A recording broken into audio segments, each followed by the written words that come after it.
غلطیوں کا احساس ہے کامیابی کی کینچی ہے۔ اگر میری زندگی میں دکھ نہ ہوتے تو میں اپنے رب کے ساتھ دعا کا رشتہ کیسے نبھاتی۔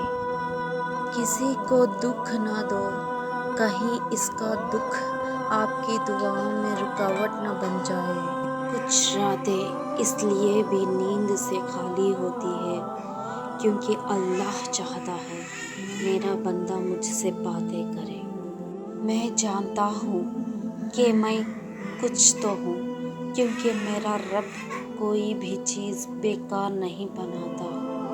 حضرت علی نے فرمایا، کسی کے گھر جاؤ تو اندھے بن کے رہو اور باہر نکلو تو گونگے بن کے نکلو۔ اے اللہ ایسی کامیابی دے جس کے بعد ناکامی نہ ہو۔ اکثر راستہ سمجھنے تک سفر ہی ختم ہو جاتا ہے۔ جو تم سے تنگ ہو اسے چھوڑ دو، بوجھ بننے سے یاد بن جانا بہتر ہے۔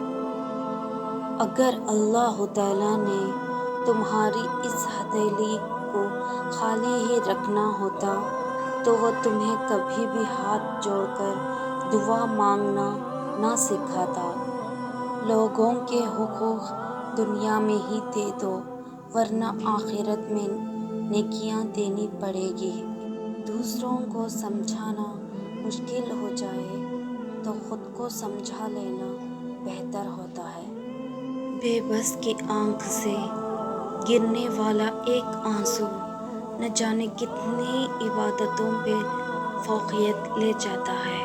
جب اللہ کا کرم ہو جاتا ہے تو وسیلے بھی بن جاتے ہیں اور مانگنے کا طریقہ بھی آ جاتا ہے۔